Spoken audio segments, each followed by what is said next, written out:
Big Buck Registry's Big Buck Deer Hunting Podcast, episode number 120. Hunting Dominant Bucks with Dave Priebe, courtesy of New Hampshire Fish and Game Adventure Talks.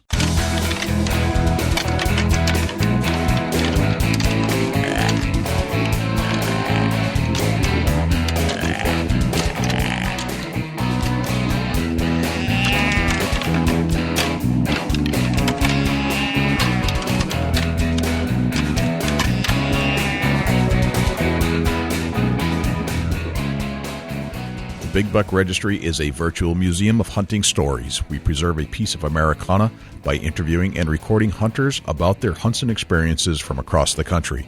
And who knows, maybe we'll learn a thing or two along the way that'll help us take our hunt to the next level. This is Skip Peterson from Gearhead Archery. Gear up for another amazing podcast with Jay and Dusty on the Big Buck Deer Hunting Podcast. Hey, this is Steph Brown, the Ohio Huntress. Get ready for another amazing episode with Jay and Dusty on the Big Buck Registry's Big Buck Hunting Podcast. Hey, everybody, this is Stephen Fuller from the Hunting Ground. You are listening to my favorite podcast on the internet, the Big Buck Registry's the Big Buck Deer Hunting Podcast. Welcome to another episode of the Big Buck Registry's Big Buck Deer Hunting Podcast. My name's Jay Scott, and on the other side of this microphone, I have a friend of mine from Ohio, Dusty Phillips. What's going on, Dusty? Yeah, I mean, it's hunting season. It's whitetail season, and I am thrilled. Yes, sir. Yes, sir. I am thrilled. As you know, we're in the middle of a cold front coming through the United States, especially on the eastern side. And if I'm not mistaken, most hunters are getting revved up right now because this 20-something degree weather should get you stirred up because it's getting those bucks stirred up into the dominance phase of the rut. Yeah, for sure. And things are happening in the woods.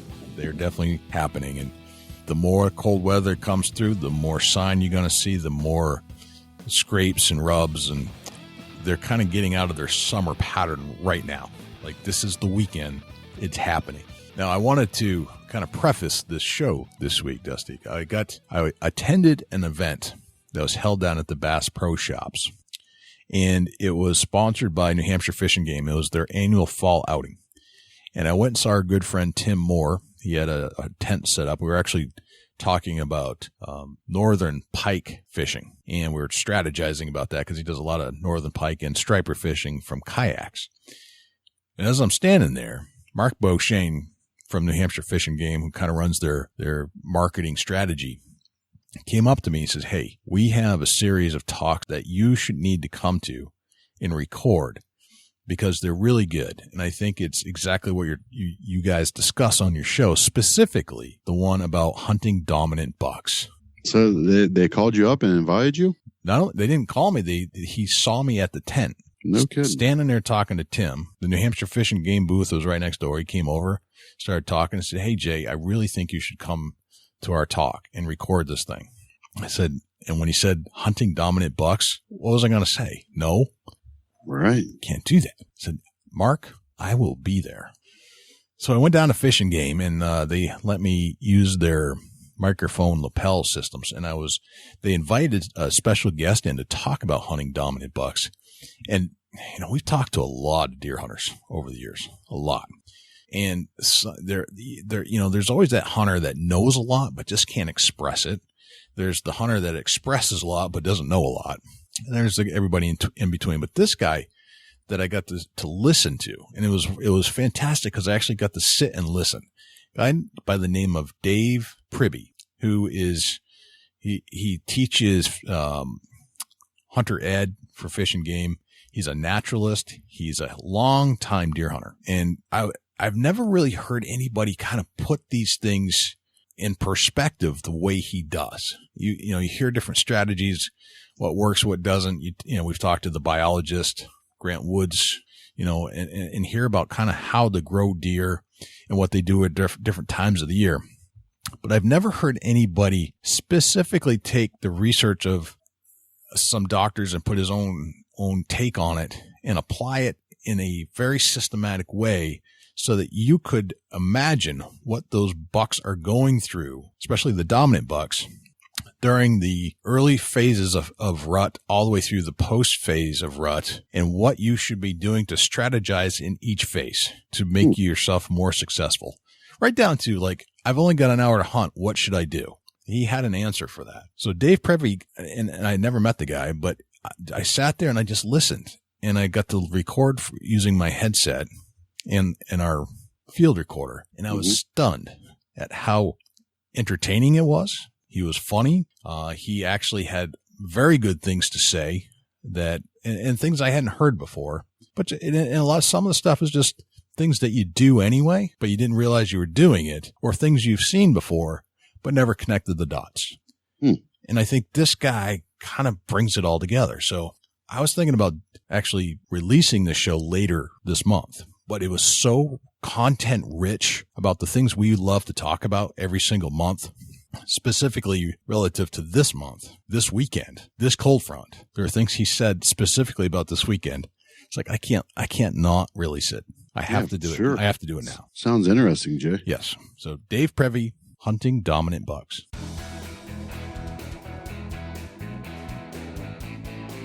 Wow, Mark, we got a lot of predators in the state of New Hampshire, don't we? That's good to see. Everybody feeling like a predator tonight? Learn how to be a better predator? Yeah. I'd like to introduce myself a little bit so you know who your speaker is tonight. As Mark said, my name is Dave Priebe. I'm married. Been married to the same wonderful woman since June of 1979. She's sitting right over here, and her name's Dorinda. Glad to have her in the audience tonight. We have two lovely adult children who make good decisions. They're adults, they're married, and we're very proud of our son and daughter. I make my living as a software engineer. I work for a company called Infinite Computer Solutions, and so my day job right now is working on expert engineering planning tool systems. And it's been extremely challenging, really hard on me to learn so much so fast these past half a year or so. But I'm going to bring all my energy I can tonight for you folks and share everything that I can possibly share with you tonight from my knowledge base. So that's how I'm making my money. But there's things in my life that are very important to me, apart from my work, my family, activities that I love. I love to tie flies. I love to fly fish. That's really a passion of mine right now. Been tying flies for over 30 years and really, really enjoy that. Love remote pond fishing for trout. And of course, I love to hunt. And tonight we're here to talk about hunting. And I've done a lot of hunting, both large game and small game. And it's just a wonderful pursuit to be in the woods and really enjoy it. I had an opportunity to spend time with some really, really amazing sportsmen and have learned a lot from them. All of those things are good and important, but really the most significant things I do in all of my life is that I am a bass singer for a gospel group called the Grace Notes. And we've been singing together 23 plus years. Southern New Hampshire, Maine, wherever we're called to go. And I produce and host radio for New Hampshire Gospel Radio right over here in Concord, nhgr.org, on the Saturday night gospel hour. So if you want to hear the finest in Southern gospel music, Saturday night, 6 o'clock, you can go to nhgr.org to find out all the details on that. So there's other things I could tell you about myself, other pursuits I have, other interests, but I give you a little idea who I am. So, as Mark said, this talk happened a few years ago, and there was kind of a little bit of an intersection of minds here in a way. I think I was up for one of the first expos that I believe Mark had organized, the New Hampshire Expo. And I was in tent right outside the building here, and with my Quaker boy stuff. And at the end of the tent was Mr. Klucky. Does anyone know Mr. Klucky? And Mr. Klucky owns the state record buck. And so I went down and was looking at that magnificent animal. I believe it was shot in Allenstown. And I was looking at it, and I was recalling what I read in the paper when he had taken that deer. And I was thinking about my own experiences, deer hunting. And I went back to my table, and Mark Ellingwood, another New Hampshire Fish and Game employee, a biologist who I do a spring turkey hunting talk with up at Albrook. I looked at Mark and I said, I think most whitetail deer in New Hampshire get killed by accident. I said, I think it's a hunting accident. And he chuckled, and I said, think about it, Mark. Think about your own deer. Did you know where it was bedding? Did you know where it was watering? Did you know where it was feeding? Did you know all its primary and secondary trails? Did you know its bedrooms? Did you have all the class of deer in that area identified? Did you know anything about the deer you took? And he went, I think you're right, Dave. I said, it would be great if we could have events where we could give back to the public, as Mark said, and share information that would bring everyone's knowledge base up and make the experience better for everyone. And he said, well, suggest it to Mark. So I didn't know that Mark was planning to start to promote and sponsor these kinds of events. And so I contacted Mark. It was an immediate yes, put it together. And that's how these series had started. In fact, the talk tonight is really the second of part one, which was last week, which was an introduction to whitetail deer hunting, where we covered the predator-prey relationship. And we looked at man's intellect, and we looked at the defense systems in the whitetail deer, which is primarily their nose, and we talked about different various methods. But that's the essence of what happened last week. It's not just an extremely fundamental talk. If you haven't heard that one, come in here. I'm sure you'll find that interesting. It will expand your understanding of what you're doing when you're hunting, being a predator. So, as I did last week, I will do again this week. We're going to talk about this hunter's continuum, and we're going to talk about profiles.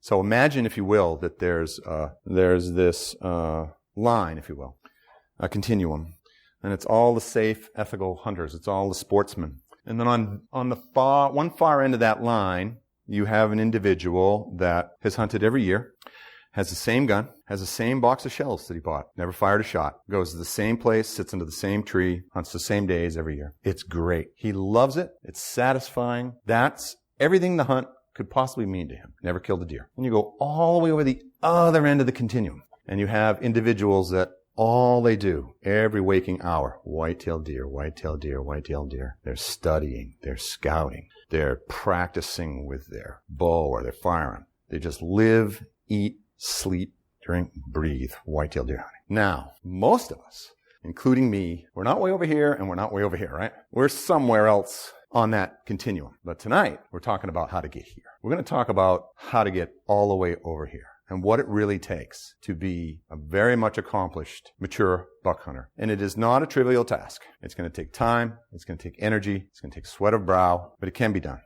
Mature whitetail deer are the most elusive game animal on the planet. Most of them aren't really hunted. It's a hunting accident when they're taken. Because most of us don't really have the time it takes to really pursue and to really predate that animal and beat him on his own grounds. So, profiles. There's low profiles. There's high profiles. What do I mean by that? Personally, I conduct myself as a low-profile hunter. I don't want the non-hunting public, of which is 80% of the population is non-hunting. 10% are anti, 10% hunters. As hunters, in the 10% that are hunters, we want to influence that 80% that aren't in a positive way. And it's our profile. It's what they see. It's what they think about us. It's what they perceive us to be that influences the non-hunting public.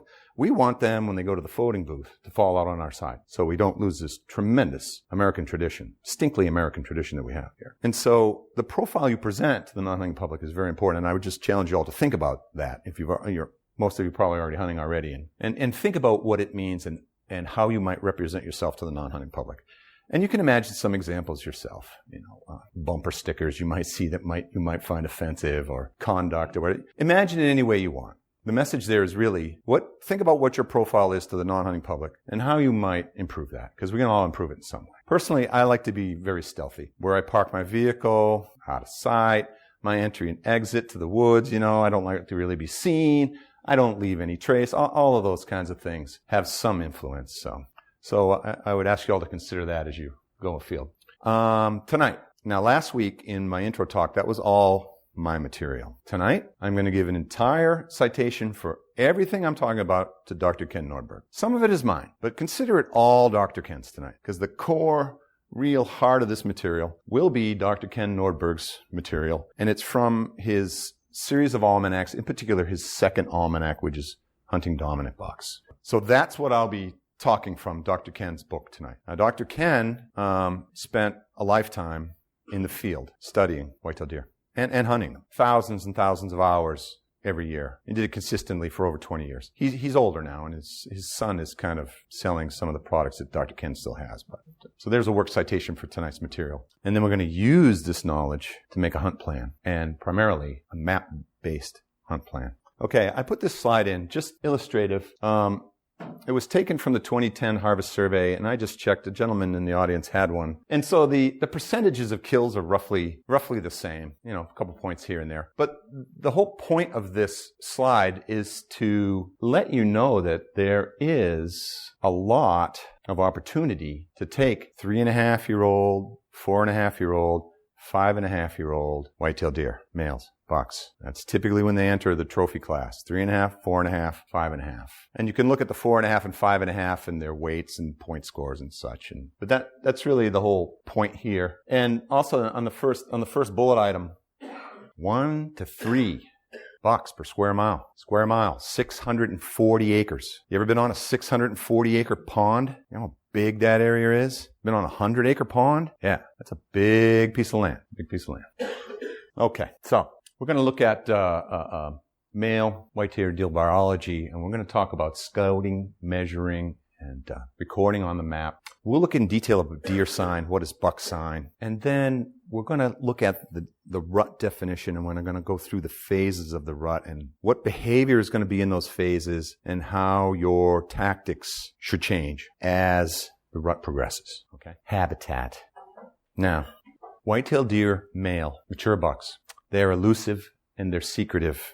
They have a home range about a mile and a half. Within that home range, they'll have a number of places where they will bed. Invariably, their bedding is in the deciduous cover. Does, on the other hand, they'll bed there. They'll bed in the leafy cover, but they'll also bed in grassy cover. Anybody see deer beds in the grassy cover? It's pretty distinct, isn't it? A lot more. It's easier to find and measure doe bedding areas than it is buck bedding areas. Because if you were to lay down the leaves for a little bit, stand up, within a few minutes, half hour or so, the impression that you would leave would be gone. They have multiple bedrooms in their range, and invariably where they sleep, I mean, this is their safe haven. This is the place they're going to sleep. This is where they feel most safe from predators. And invariably, it will be very close to the nastiest cover that's there. Escape cover, right? Escape cover. Because in a very quick amount of time, in a very short period of time, they can flee predators by going through a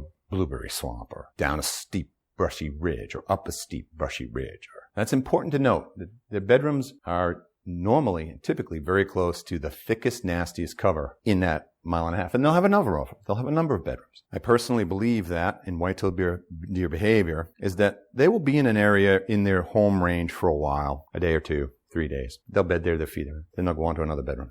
And I think that is a natural method whereby they avoid predators. These bedding areas that these bucks use, they're passed down from generation to generation. In fact, some of the deer trails that you see in your area, they're hundreds and hundreds of years. They're old. But the bedrooms are passed down because typically, one whitetail deer decides that that's the best cover and it's the best escape cover. When he's passed away, he probably wasn't shot. The next dominant buck will take that area over. And normally, food and water is within their range. So that's a little description of their basic habitat. Before we talk too much about behavior in the rut, let's talk about it outside of the rut. So throughout the season, spring and fall, their antlers are developing and they're feeding and they're watering and they're bedding and they're on some daily cycle, just like we're all on a daily cycle. Most wildlife are on some daily cycle. And there are various annual cycles too that they're on too. But think about a daily cycle. They are reclusive. They're developing antlers. They don't want to damage them. A mature buck might have another bachelor with them. They might have a lesser buck with him, but normally not. They're extremely sensitive to predators.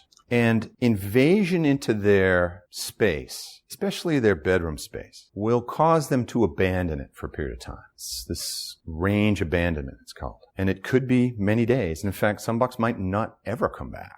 Mature bucks will have their own trail system. We've all seen very pronounced whitetail deer trails. Those are doe trails primarily. The bucks rarely travel those trails. Bucks have their own trails, which are very lightly traveled, which are much harder to distinguish than doe trails. You can find them, but they're much harder to distinguish because they're less heavily traveled. So we described the range, we talked about the bedrooms, we talked about the cover. Now how do we go about understanding how we can make a plan that we can build on year over year to gather knowledge so that we can pursue these mature deer? Well, we get ourselves a topological map or any map of the area you're going to hunt. Get yourself a map and begin to start to mark on the map deer sign. Deer sign. Droppings, bedrooms, rubs, scrapes. We'll talk in detail what rubs and scrapes are. Trails. Any indication of watering. Start to mop it down. Put it on your map. And start to accumulate this year over year. Now, the guys that are way over here on the Continuum, this is what they do. They have a map of the areas that they hunt. And they just accumulated a wealth of information about deer sign on that map. And in particular, it's about the bedrooms. You can tell with various measurements the class of deer that are in the area that you're scouting. So droppings happens to be one of my favorite, if you will, or one of my easiest ones to deal with. If I just have a short period of time to hunt, I'll find fresh droppings. If I find fresh droppings, I know the deer were just there, and I will make a setup on that area and hunt them. Measurements, just a fraction of an inch in difference, will segregate classes of deer. So if you find a pile of droppings, if it's in half an inch or less, it's a doe, probably a year and a half, or a yearling buck. If it's a dropping that's 5/8 of an inch or more, now you're talking about 2.5-year-old deer. If you get droppings that are 3/4 of an inch or bigger, call me. Call me, because I'll want to see them. And don't measure the nubbins. When they pinch it off, they leave a little nubbin there. So don't measure the nubbins. Just a comment about clump droppings. During the active breeding part of the rut, bucks in their excitement their droppings will be clumped together. That's something that Dr. Nordberg has observed years over years. So when you see clump droppings, perhaps it's an indication of that breeding's going on and there's a breeding buck in the area. Tracks. So, if you got 5.5 to 6 inches on your track, that's a big deer. But How do you measure it? It's difficult to measure the length. So because you don't always see the tip to the dew marks.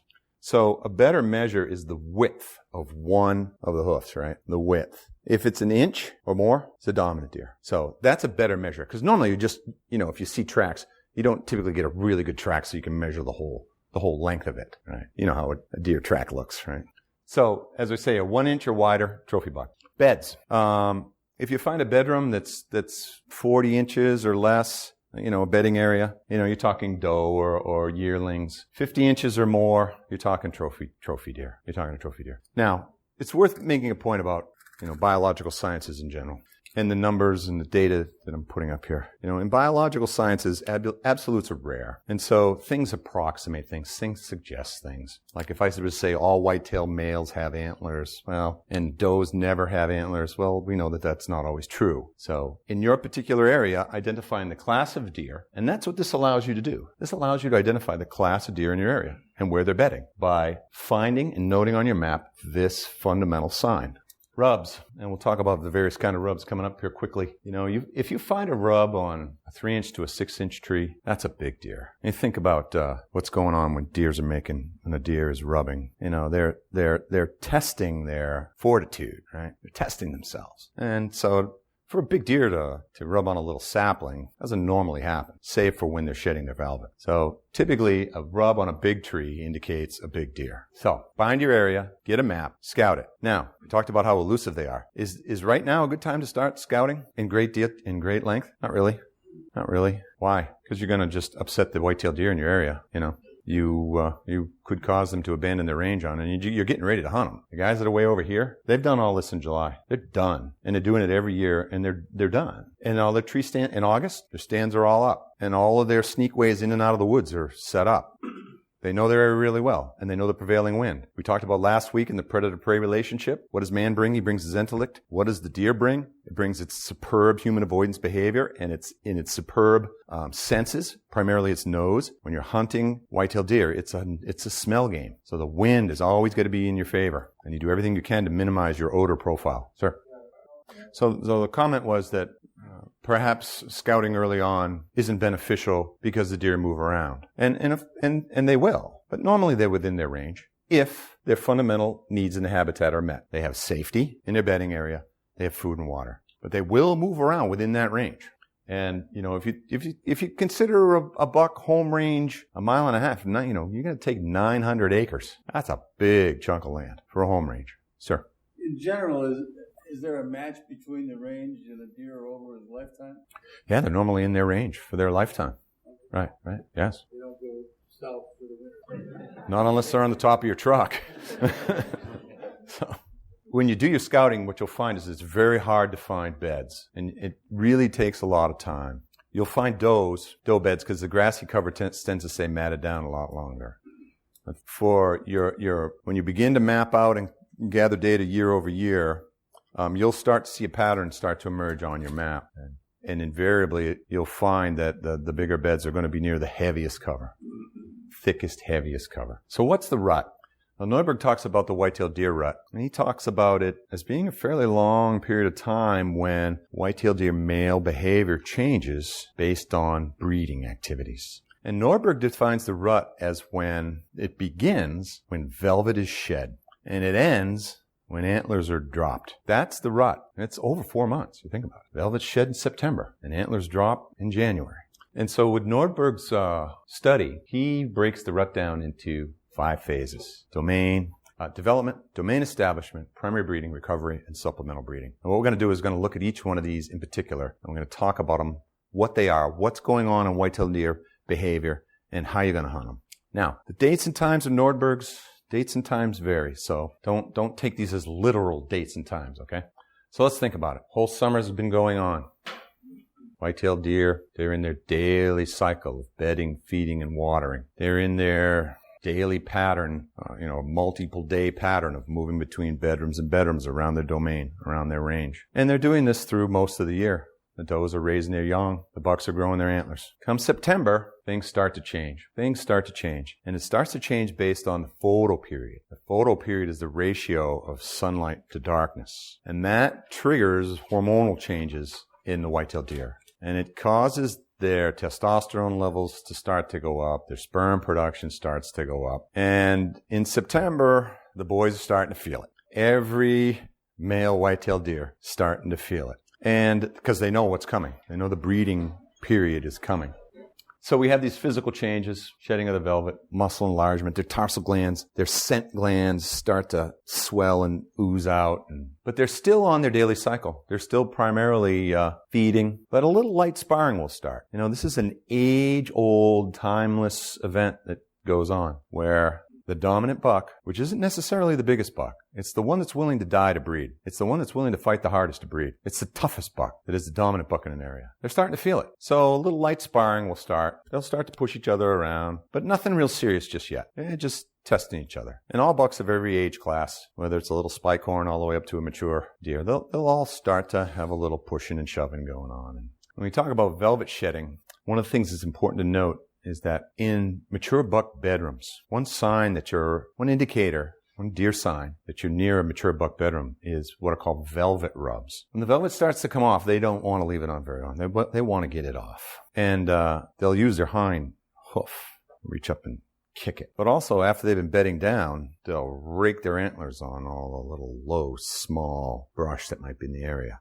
Small little trees. And they'll just rack it back and forth. So when you see a lot of antler scrapes on a section of little trees all in a little clumpy area, it's probably velvet rubs. And that's typically done close to where they're bedding. So when you're scouting, you can look for old velvet rubs. Those will be distinct from domain establishment rubs, which will be on larger trees for larger deer, smaller trees for smaller deer. And those will be distributed throughout the range of the whitetail deer. So that's a little hint for how to find a bedroom.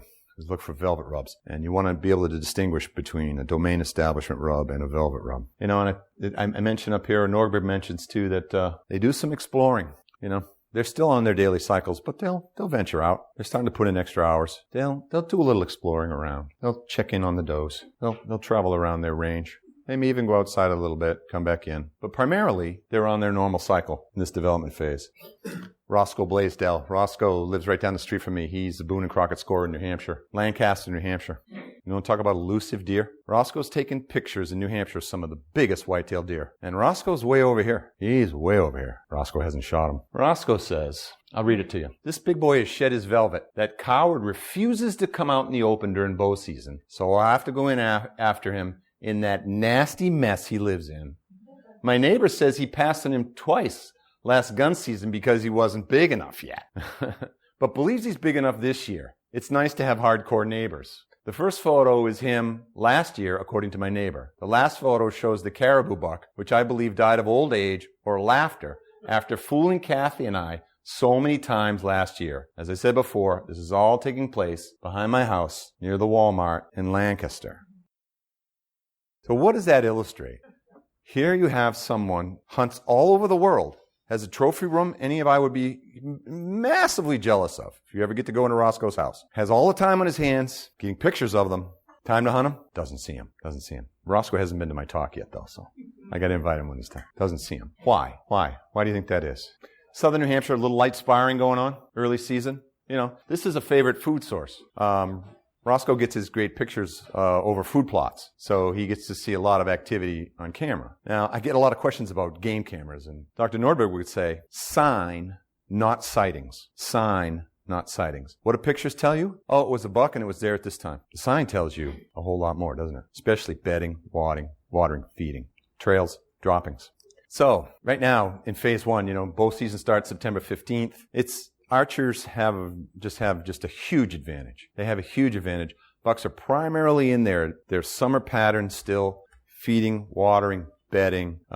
If you've put your homework in and you've identified these buck bedrooms and you've found the lesser trails in and out of them and you've understand the wind correctly and how the wind is affecting your scent in your area, and you've set your stand sites up such that you're between the bedroom, you're not in their bedroom, but you're on a trail to their bedroom, your chances of seeing them are really good. Now, there was a comment that was made about scouting earlier on. When you scout for these big guys, or really for any of your deer, you are going to disturb them. Remember I mentioned range abandonment? You are going to disturb them. So you might as well disturb them early. Gather as much data as you can, and then get all set up and go with it for that year. Next year, do it again. If you start scouting close to or when the hunt's starting to go on, now you're going to cause some upset in the home ranges on these deer, and they will change their patterns. They will change their patterns, especially the mature deer. Nordberg will say, a mature buck, if you enter his bedroom, you didn't see him, but he knew you were there. Any one of his bedrooms in his range, and he might not come back for 10 days, and he might never come back. They're in the normal habits, normal ranges. They're using the summer bedrooms.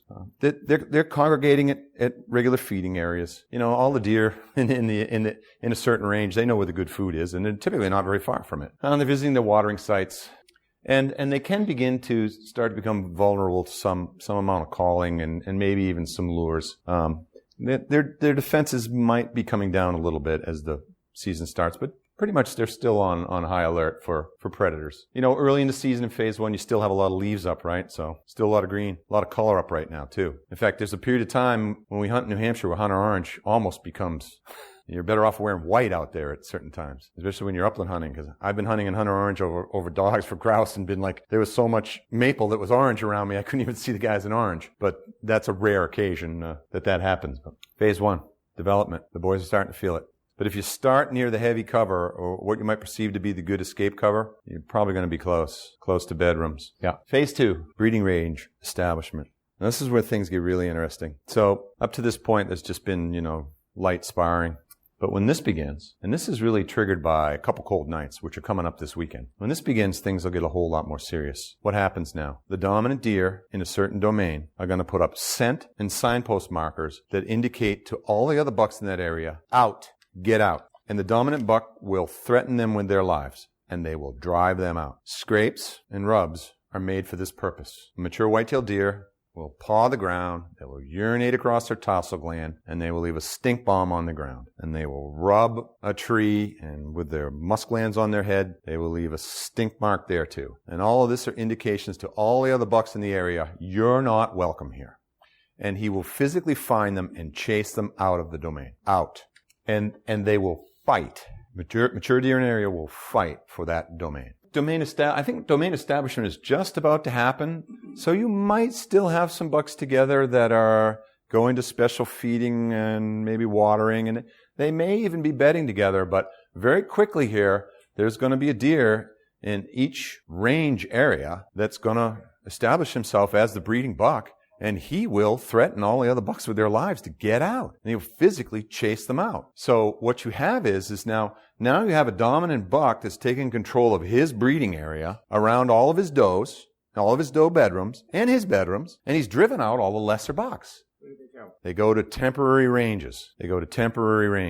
And they'll go through the same ritual that the mature deer will go through on their little temporary ranges. They'll make their tiny little scrapes because they're a year and a half, or they're 2.5 year old deer, they'll make a little scrape, they'll make a little rub, but there's really nothing there, but they go through all the motions. They'll pretend like they're a big boy, but they're not. And so lesser ranges are interesting places to hunt. I think of how many lesser bucks that I've killed, and didn't really understand why, So, where might temporary ranges be? Well, isolated areas with swamps around them. One place where you might find them. Deer love swamps, huh? They're swamp creatures. Yeah. I think it's just it's just escape cover. It's just safe escape cover. They can leave most predators behind, ripping across a swamp, a blueberry swamp or cedar swamp. It's just safe cover for them. Yeah. And it's not like, he puts a signpost up like you're posting your land, right? I mean, you could find scrapes and rubs anywhere within the range. Anywhere he decides that he's going to put a signpost down to get out. So, domain establishment's serious business. Deer get hurt when the real battles start to go on. And this is when it's decided who gets to breed. This is when it's decided. This is when the fighting goes on. Okay, so really, we're coming up on some of the best time to hunt because deer is still predictable, and you have the benefit of deer that are going to be tending to scrapes and rubs. So not only can you find them coming and going in their bedrooms, perhaps to their watering sites or their feeding sites, but you can find them tending their scrapes and rubs too. And one of the best times once you start to see, remember I asked, has anybody seen any scrapes yet? You start to see scrapes, you bow hunters, you start to see a scrape. Let's say you go out Sunday morning and whoop, on your way in or whatever there's a scrape. It wasn't there the last time in. Well, now you know what's going on. And one of the best times to hunt all those scrapes is after heavy rain because they'll come right out and want to freshen them up. So the days when, I'll be talking to the guys I hunt with, seen scrapes? Yep, scrapes. Okay. You get a day where you look at the weather. Oh, it's going to rain till 2 and stop. Okay. Let's go hunt the scrapes because they will freshen up all their scrapes after a rain. You've seen on these couple slides the best method of hunting is stand hunting, and we talked about that last week.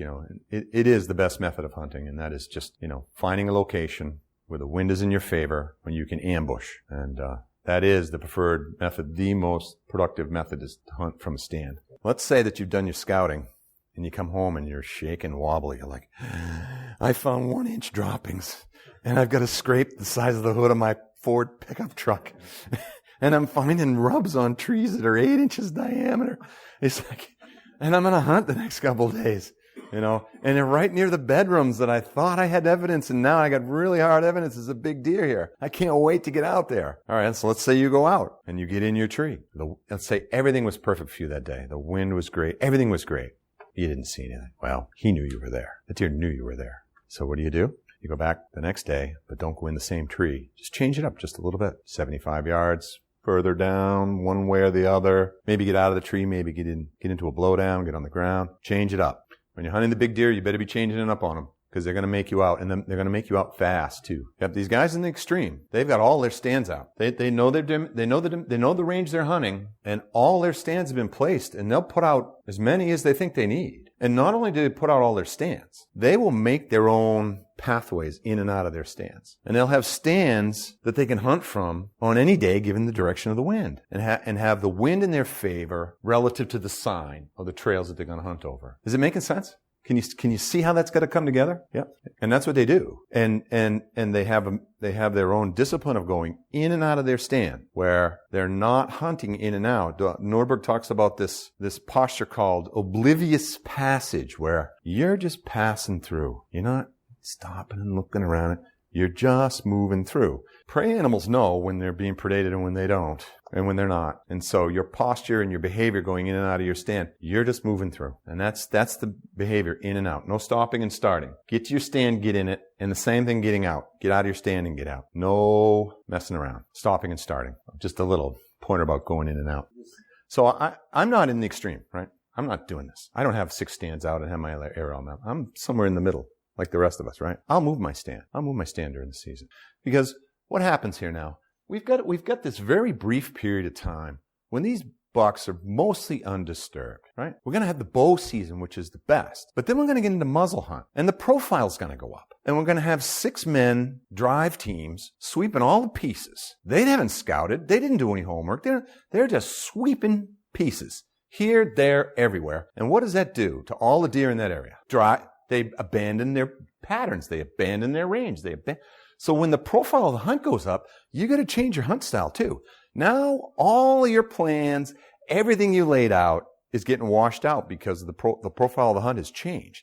That's why early on is really, really best, or in an area that's remote where you don't get the profile of all the other hunters in that area. So for me, as soon as the muzzle hunt starts, it's, I might get fortunate to still have some deer in their regular patterns because I know the few guys that hunt my area. And I had a great place right across the street from my house. Killed so many deer in there. Had it figured out. It was easy. Short walk out of the house, and then some people moved into the neighborhood and they're high profile, they're gun walkers. And so now I have to educate them a little bit. It's like, look, we can all kill deer in here, but if we just go about this a little bit different. Now I haven't bothered to do that because they have every right to, who am I to really want to lecture them on how they're going to conduct their hunt? But, I've mentioned it to one of their friends who I tied some flies for, and that we should talk about how we're going to approach these pieces if we're all going to hunt it together. So you think about it. If you and your buddies, let's say we've worked together, we've scouted, and we're all going to hunt the same piece, right? All right, well, how are we going to do that and do it in a way that we don't mess each other's hunt up? Well, we're all going to have our stands. We're going to go in and out. And we're all going to understand the times we're going to be in and out of there. We're not going to go stomping around, We're going to try to leave it alone as long as we can to try to keep these deer in the pattern that we've been observing all through our scouting period up to the time we can bow hunt and into the first few days of the muzzle hunt. So, quick story. Some of you might have seen the picture of Dr. Kenner with that buck. We were bow hunting together in Brentwood, and our trees weren't very far apart, 75 yards, so I couldn't see him. He couldn't see me. But there was a man with a black lab that had a bell on his collar, and he was walking all around. He had a shotgun in his hand. Ding, da ding, da ding, da ding, da ding. And I'm sitting in my tree, 4 o'clock in the afternoon, whatever, 3. And, watched him walk around. I could hear the bell and hear the bell and hear the bell. And then it faded off. 15 minutes later, I hear Almas launch an arrow. He put an arrow in a deer. And that guy had walked around and around and around with that dog with a bell on. So what do you make of that? Do you think that doe just wandered in there? You think that doe didn't know that that dog with that bell on it wasn't there? The deer knew it wasn't being predated. That would be my guess. But so can it mess you up? Yeah. It's different when you have men walking around, and especially when they start to chase the deer. They start a deer up and then they start to follow it. That's really freaks them out. That will really get them messed up when you start following them. Yeah, that will cause them to abandon. Yes. Other questions? So it's a great time coming up right now with this domain establishment. And really, it's all wide open. These bucks, they're just waiting for does to come into estrus. So, they're vulnerable. They're still patternable. And if you choose to, you can use various scents or calls. It's not really my style to do that. I rely more on stealth in the wind than I do on calls or scents, but they do work. But keep in mind that anything that you put in the area, it can work both ways, right? I mean, you put a stink bomb out and it might bring a buck in and it might drive them off, so it's a decision you're going to have to make. And, if I've put a whole lot of time into scouting an area and patterning these deer, I don't want to do anything to even let them know in any way that something's changed or that the predator's there. Anything. I want to stealth them. Yeah, there are all kinds of lures and products you can buy, and there's some individuals who are very strong advocates of them, and they all work to some extent. My style is to not rely on those. I want to rely on my stealth. Have I used them? Yeah. Do I have game calls with me? Of course I do. Am I always ready to use a game call? Yes. When might I use a game call? When might I use a deer call? If I see deer and they're out of range. And I keep the burp tube just right there. So white-tailed deer males have some vocalizations, right? They do communicate. We don't understand their language, but they do communicate. And they will make a grunt. They will grunt. You could probably even use your own voice. And so you might use this if you see a deer at a distance, a buck, and you might want to challenge him, especially this time of year, right? Why? Let's say you're hunting a dominant buck. He's driven all the lesser bucks off, right? He thought, till you went, and he went, I missed one.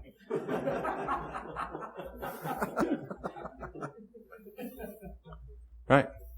So that's the idea behind making a buck sound in a dominant buck area. It's like he's going to be angry, and he's going to have a posture, and there's a certain way that when you see one of these dominant bucks, you will know it. They walk kind of stiff-legged, and they're wet around their neck, and they hold their tail with a little hook at it, and they're walking like, I'm going to kill anything that I see anywhere. They just look really mad. They do. And so that's the idea of using a a grunt tube, or I call them burp tubes. It kind of sounds like a burp. You don't have to see it. No. You don't have to see it. You don't have to see it. You can sit down and burp all day long if you want. Personally, and it might be effective. You might call in a deer. How would you call it in? Like I said, during domain establishment, it's a challenge, right? It's going to be a challenge. Now you might scare a little spiky off. Oh, the big guy's here to kill me. And he runs off. See what I mean about double edge? Yeah. So, and then of course there's doe bleats that you can make, and I have some, and we'll give some out at the end of the day here, but the only time, if you're going to hunt dominant bucks, you might be able to call in a deer with a doe bleat. They do call at each other, especially moms to babies kind of thing. So that's phase 2. It's a great phase. And it's exciting because you're starting to see all the buck activity coming up. There's real good sign, active sign, right? Scrapes and rubs, fresh stuff that's going on in your area. Gets the excitement level up. Phase 3. Now this is what most people classically think the rut is. And they classically think that, all right, when, the rut is this short period of time when the does are actively being bred. But at this point in time, and these dates don't take the dates exact. It's just November sometime, right? It's after domain establishment. It's a photo period. The does come into estrus. They're ovulating. They're ready to be fertilized. And they start to secrete pheromones that are attractive to the male deer. And that's what the bucks have been waiting for. They've been waiting for that first whiff of, doe in heat pheromone, doe ready to be bred pheromone. Now think about what happens now. That first doe comes into heat. And the dominant buck wakes up out of a dead sleep and goes on a run to her. And he will stay with her, and he will breed that deer. Short period of time. Within 24 hours, she's bred. But let's say in his range, there's 20 does. Let's say there's 20 does in the range. Did they all come in the same day? The ladies are better off at answering this than the men are. Do your cycles line up when you live together for a long period of time? Do they all come in a day or 2 or 3 apart? They could. And they probably do. I think the period of time that the does actually get bred is a handful of days. So what happens? Well, the dominant deer now, he's not digging the ground.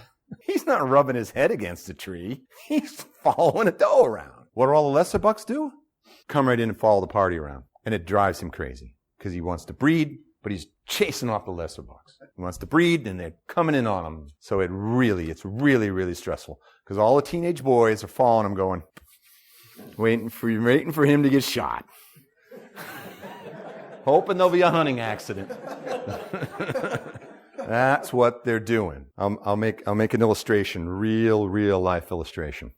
My good friend, Dr. Kenner, I've done a lot of whitetail deer hunting with, right across the street from my house. Went in opening day of muzzleloader. I actually set my portable stump out that night, so I don't disturb it. I know the area so well. I know my setups. I don't even have to go in there. I'll just go in the night before, set my stand. Right at dusk.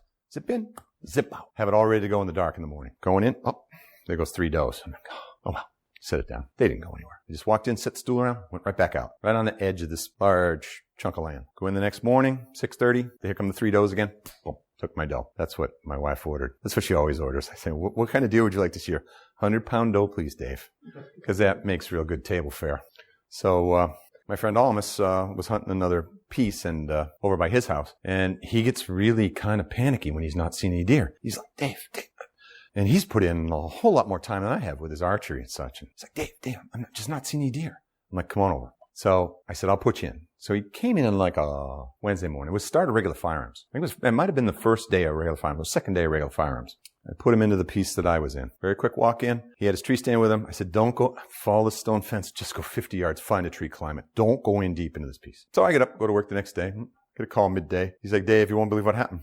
I said, tell me. He said, I saw 5 bucks. I shot at 2 and missed them both. He said, something happened to my red dot scope. I don't know what happened. He said, but I couldn't believe all the deer in that piece. I'm like, well, yeah. So I said, I'm going back in on Saturday. Okay. So Saturday morning, Turner and I laying in bed. I didn't hear Almus's truck come in this morning, did you? Like, no. And then I hear this boom, boom, boom, boom, boom, boom, boom, boom, boom, boom, boom on the front door. I go down. It's like, I shot old Swampy Dave. I need a hand dragging him out. So what happened here? What happened? I just described it, right? I was on the does. I took one of the does out that was in that piece. They came into heat a few weeks later. The dominant deer were in there, and all the lesser bucks were following around. He saw them all. They were following the party around. He's like, I saw 5 bucks. And they weren't all huge bucks, but the next morning, he killed the monster. Was that the deer that was breeding? No, that was another one that came in to find out what was going on. It was probably the first few does in the area that were coming in, and they all knew it. They all knew it. So that's my speculation of using information from Nordberg on what was going on, and I think it's accurate. So, but this primary breeding, once this starts, the patterns are over, and it's really just putting time into the woods. It's really just being out there. And you can do just about anything during this phase. The profile's way up, right? All the regular firearms on. You've gone through archery, you've gone through muzzleloader. Now everybody who just hunts firearms are out there. Every technique imaginable is being employed for someone to try to get a deer. And people are walking all around, and deer are just moving all around. And mature bucks are just, if they've bred all the does in their area, then they will move on to try to find others. And they will move and move and move till primary breeding's over. And you can see mature deer anytime, day and night, anywhere. Anywhere. They'll just show up. Well, right in your front yard, all right? Just because they're traveling. Very stressful time for the mature deer. So, given that the bucks now, the does are all, what are the does doing? Well, the does are going to be bred, but they're still on their patterns as much as the profile of the hunt hasn't upset it, right? They're still bedding and watering, feeding. They're still doing their things.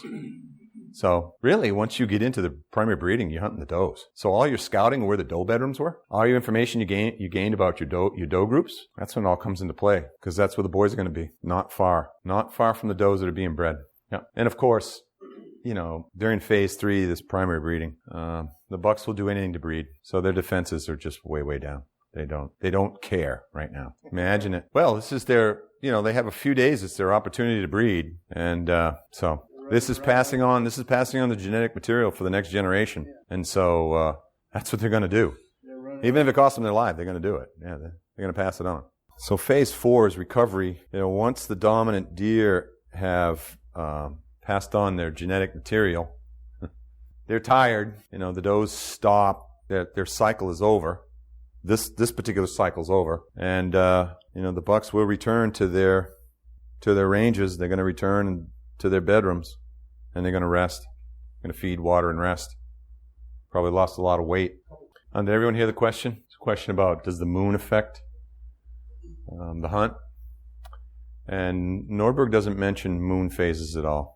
So, for the little bit of time, we can actually hunt in December period of time, So you're actually into recovery, right? So if you can distinguish it, then go back to your patterns. Some really good time to hunt is, once you've gotten through the initial surge of the profile, for regular firearms, when you get to the end of the firearm season, a lot of guys are worn out, or they've already got their deer. There's still a lot of good deer out there. Of course, they're all messed up, and they've all been driven off. And I can tell you precisely what happens year over year in my particular area that I hunt. There's so much profile activity. You get to the 3rd week, I wouldn't even go into this little piece that I hunt, till like the 2nd week, 3rd week of firearm. I'd go in there, and there'd be so many deer in that.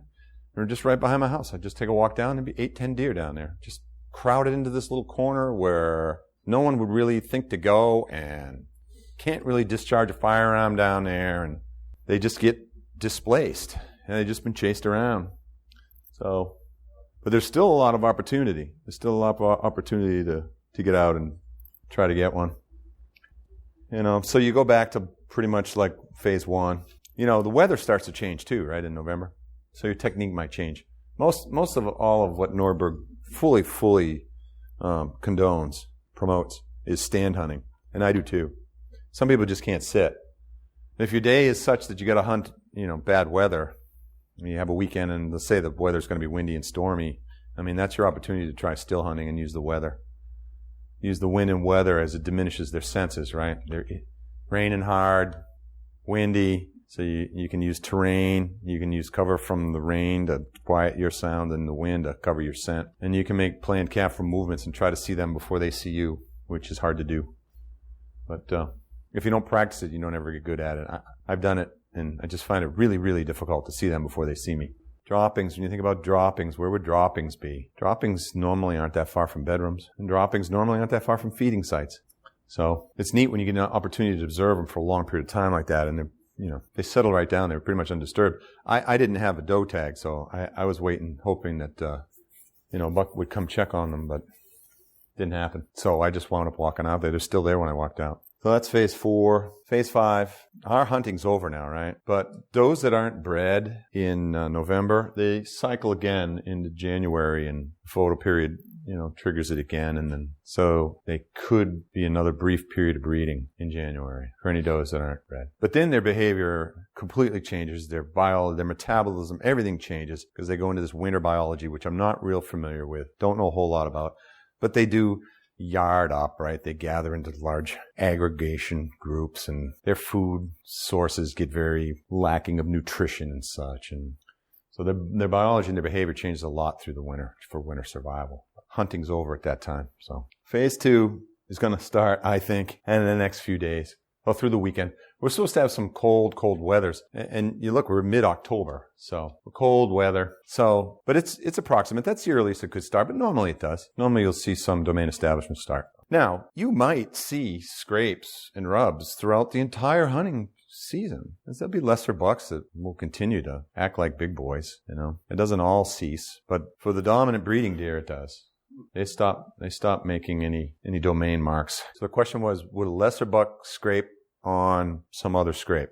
There is a technique, called making mock scrapes, right? And I'm not sure this answers your question directly, but some hunters will, once they start to see a scrape line being established, or, so they know they're in domain establishment period, they'll get some buck urine with musk, and they'll go dig and make mock scrapes. And so what are those? That's a challenge, right? That's a challenge to a dominant deer. Oh, someone's scraping in my area. No, they're not.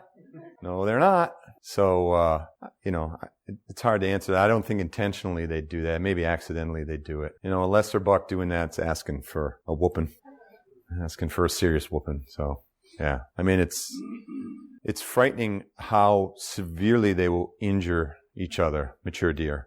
My neighbor, Mark Perkins, called me and said, Dave, I shot a massive deer in Exeter today. Come see it. The spread on the antlers was like 24 inches. It was massive. And he said, look at this, Dave. And he lifted one of the legs up. The deer was tore open from here to here, ripped open. And it looked like, there had been a pretty serious fight that went on. And he took a massive antler wound, just got tore right open under one of his front legs. He's like, what do you think did that? So it's a pretty serious battle for the right to breed. So you can use doe and heat lures. You can use pheromone lures. And the timing, especially when you're in domain establishment, I mean, the does aren't coming into estrus really until November, right? So you could fool a deer into thinking one came in early, or you might spook them off, or you might. It might fool them, it might not. I put so much time in, I don't want to take that chance. So I'm reluctant to use them. I know guys who do them and have used them, but typically what they've wound up taking is lesser deer with them. Okay? So if your stand placement is on a trail, and let's say you're between food and bed, right? Get right in. Get right in. No hesitating. Just as quickly as you can, but keep your pace. Just take a nice easy pace, but keep your pace, get into your tree stand. And get into your stand and let it quiet down. Imagine a pond that's still in the morning, you throw a rock in it, there's ripples. It's kind of what your sound's like through the water, right? Through the woods, right? You're disturbing it, but it'll calm down. If you're hunting food, then that's a whole different, if you're hunting a food site or a food plot or, favorite food source, well now you might not want to go in the dark if you're hunting right over the food source. Because they're there. And you're gonna spook them off the food. So there you might be better off to go in right at daylight so you could launch or shoot if you had to. So that's a consideration when you're hunting over food. I mean, I hunted, the place I hunt in Maine, it drove me crazy because I could not get into my setups without spooking the deer. Why? Because in the feeding areas, what the deer will do is they'll stage up before they enter the feeding area. So they'll move up and they'll hang around it, or they'll cruise all around it and make sure it's clear with their nose, or they'll gather up next to the feeding area. And when the light's right and they think everything's okay, in they go. In they go. So that's another behavior that I've personally observed, and Nordberg talks about also too. But, in fact, when I'm in my stand, I'm committed to it. It doesn't matter what happens. I mean, I could have a whole team go driving through in front of me, a whole bunch of profile guys go through. I'm on my stand. I'm going to commit to it. Especially when the profile goes up, because it's just about putting your time in. I wouldn't be concerned about another predator going through your area. We talk about shakedown hunts, right? Shakedown hunts. Like the first time you go on your bow hunt, you're going to forget something. So you're not going to, you're going to get something wrong. It's like on your third hunt, your fourth hunt, your fifth, now you're hitting your rhythm, right? Now you got everything right, you're doing it all right. And so you're going to learn with your experience as you go. So don't expect to try it, and don't put a lot of pressure on yourself to get everything perfectly right. Just have fun, make your plan and execute it as best you can. Now, specifically to your question, he asked about setting up your tree stand and going up the tree and pulling your gun up. If you're going to hunt from a tree, you have to have a real strong personal discipline. There's a lot of incidents happen with hunters going into trees. Keep in mind that you do not have to hunt from a tree to be successful. Although there are people that are way over on this end of the continuum that will say, always hunt from a tree. My friend Almas never hunts from the ground. Ever. Never. Ever. Won't do it. I can't do that. In fact, I don't really want to do it. I'll hunt when I'm fresh in the tree, and I'll put my tree stand out. If I'm going to hunt the morning, I'll put my tree stand out ahead of time. It will be secured to the tree, and my haul line will be there. All I have to do is get myself there safely into the tree stand, climb, and pull it up. But if you're climbing in the morning, or any of your hunting in the morning, this is important. Get up early, wake yourself up, have something to drink, have something to eat, take a shower, use your no-scent soap, get yourself straight. You know what I mean? Use the bathroom. Get yourself straight. Get your mind straight before you go in the field. Don't pull your gear and run out. That's when you're going to make mistakes. Get up, get clear, and go. So have a ritual in the morning where you're waking yourself up, you're pulling yourself together, and be prepared as much as you can the night before, especially if you're climbing a tree in the dark. That's just, and typically around the tree where you're going to get in trouble, it's getting onto the stand or getting off of the stand that you're typically going to have trouble. And so, especially if it's wet. So practice it and be very, very familiar with getting in and out of your tree stand. I have wall lines set up. Yeah. So, basically what Dave will do, I have my pack. This is the pack I use right here. I like it. I wish Mad Dog still made it, because I like this flap. Why? Because I can put my heavy layers right there, and I can carry it in on my back. So I've got my heavy layers that I'm going to put on after I've done my walk-in and got my stand, because I'm going to get hot going in. I've got a lot of clothes on, especially in November, and I don't want to be all steamy, sweaty when I go to sit down. I want to be as dry as I can. So I've got my heavy layer tied to my pack. Carry my firearm on my bow. I get to my stand. I already have my harness on, my full body harness, right? Everybody who's climbing is using a full body harness, right? With a relief line, so you can, and some emergency escape mechanism, so you can get out if you get in trouble. So you just put on your climbing rope, hook on, climb in. You've tied your firearm to your haul line. You climb up to your hunting height. You haul up your firearm, and you settle in. For your hunt. But it really requires a lot of patience, and you have to be careful. You're gonna kiss the tree. No, during bow, you have to think about your angles very, very carefully. In fact, in all of your hunting, you really have to be careful of your angles where your projectile or your arrow is going to enter and exit. So the advantage in the tree during the firearms is you can cover a whole lot more ground, especially if you're rifle hunting. And into regular firearms, when the leaf covers drop down, you can see a long ways. But normally I don't climb that high, and normally I'm not in that kind of cover. Normally height doesn't help me. Why? Because I'm hunting the thick stuff. Why? Because that's where the deer are. So, yeah. That's right. If I had a food plot established, I would be hunting in the staging area where the deer gather up before they enter the food plot. And you can find their trails in and out of the food plots pretty well. How far off would you go off? Depends. I would find my best setup, where terrain and where mostly wind worked to my advantage. Mostly wind. So prevailing wind is your friend because you just can't get your scent to zero. So, and it's amazing how localized wind patterns vary. It's absolutely amazing. And there's maps you can see online because there's all these little wind stations everywhere. You're looking to say, oh, the prevailing wind today is out of the northwest, but you look at detailed localized and the flags are going in every direction. So you really got to know in your area your wind. But just as a little review, think about your profile. Your scouting, that's really, really the key part of your hunt, right? If you don't have a lot of time to hunt, scout for fresh droppings. If you don't have a lot of time to scout for fresh droppings and set up around the droppings using the wind as best you can. Understand the rut and what phase you're in and be ready to change your hunt plan as you move from phase to phase because it will change. The game changes as it goes along. And when you start a map of your area and you continue to add annual collection of your data that you found, by the time you get 10 years on it, man, you're going to have a wealth of information on your hunting area. You're going to have a lot of data. And so, God bless you all, and I thank you for being a great audience tonight. Thank you.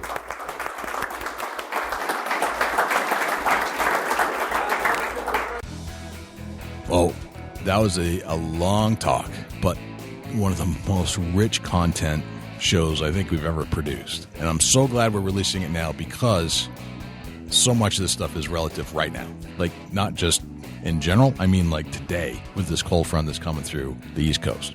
Hopefully somebody applies this and slams one this weekend. That's what I want to hear. I want somebody to say, I listened to your show this morning, I slammed one on Sunday. That'd be cool. Because I used some of the strategies that Dave Priebe talked about. And that's what it's all about, Jay. Bringing more information to the table. Exactly. And so thanks to Dave for letting us record him and listen to what he had to say about deer hunting. And thank you to New Hampshire Fish and Game for letting us record at their facilities and using their lapel mic, which is fantastic, and would love to do it again. So thank you to Mark Beauchesne for the invite, and good luck out there for everybody that's listening to the show. It's just so super content rich, and please apply a lot of Dave's strategies in the woods today. And I think you'll find yourself a more successful hunter for doing so. So, Dusty, I don't know how we follow that, but if there's anybody that can follow that, it's you. What do we have for a Chubby Tines tip of the week? It's we always have different strategies for different things. And I think a huge mistake, and I'm hearing it here lately, that some mature bucks are starting to get on their feet during daylight hours. And it's not real often right quite yet, but it's starting to happen, and I'm getting a lot of messages and comments and actually some phone calls of, a mature buck came out into an area where I got a food plot and he only made 5 to 10, 15 steps outside the wood line. And then he just turned around and went back. Should I move? And I'm like, well, what do you mean move? They're like, well, I want to tear my stand down and move 30, 40 yards up the fence row, up the tree line. I'm like, are you kidding me? They're like, what do you mean? I'm like, you got to calm down. You got to settle in. You got to get yourself in the right mindset, because what you're going to do is you're going to start educating your deer. Your tree stand's been hanging there for several weeks now. You've been hunting in that stand. You've not been busted. You've not been caught. Everything's good right now. But, you're telling me you've seen this buck one time come out in one spot 75 yards away. Absolutely do not move your stand to that spot where you've seen that buck come out. If that buck's been on your trail camera in your food plot, you're hunting over your food plot, stay put. He's going to make that mistake that you need, but to kick it off, he's going to try to get you to make the mistake that he needs. Does that make sense, Jay? Yes, it does. It's a great tip, man. You did it. If anybody could do it, I knew it would be you. It just, don't get excited and don't yank all your stuff down and go moving 40 yards up a fence row trying to think that you're going to better yourself. Mm-hmm. In reality, you're just educating your deer. Love it. Great. Great tip. You just get yourself in where you're at. You started out there, finish up there. They'll make that mistake. Don't make the mistake for them. Awesome. All right. I'll take that one to the field. Absolutely. So, man, where can we find you when you're not here hanging out with me talking deer hunting? Facebook.com/Chubby Tines Outdoors. Facebook.com/Chubby Gobbler. You can also look me up on Instagram @ChasingAntler, or shoot me an email, Dusty@BigBuckRegistry.com. Jay, where can the people reach out to you when you're not on the mic? Likewise, you can shoot me an email, j@bigbuckregistry.com. You can check us out on Facebook. It's facebook.com/bigbuckregistry. If you go to that Facebook page and you would like to become a famous for a day and show off your buck to 175,000 followers, we're happy to do that. And all you have to do is go to bigbuckregistry.com/mybuck. You're not going to win anything. There's no money involved. It's just about pride and just loving what you just did. So we'll share that with the world. You can find us on Twitter at twitter.com/bigbuckregistry. If you're listening to this show on an iDevice of any sort, an iPad, an iPhone, iPod, if you would, please, if you haven't done so already and you like what you're hearing, please hit that subscribe button. It's very important, and it helps us maintain our rankings, and we'd love to hear from you in that manner to let us know that you're listening to the show and like the show. You can also leave us a review by searching for Big Buck Registry on the iDevice. And if you would like to give us a call, especially if you just shot a nice buck, we'd love to hear that very instantaneous emotion that's happening as you shot or just after the shot. Give us a call at 724-613-2825 and let us know how it went. And I think that's about it, Dusty. That is about it. Big buck, everywhere a big buck. Yes, sir. I'm Jay Scott. And I'm Dusty Phillips. This is the Big Buck Registry's Big Buck Deer Hunting Podcast. We'll see you next week. Can't wait.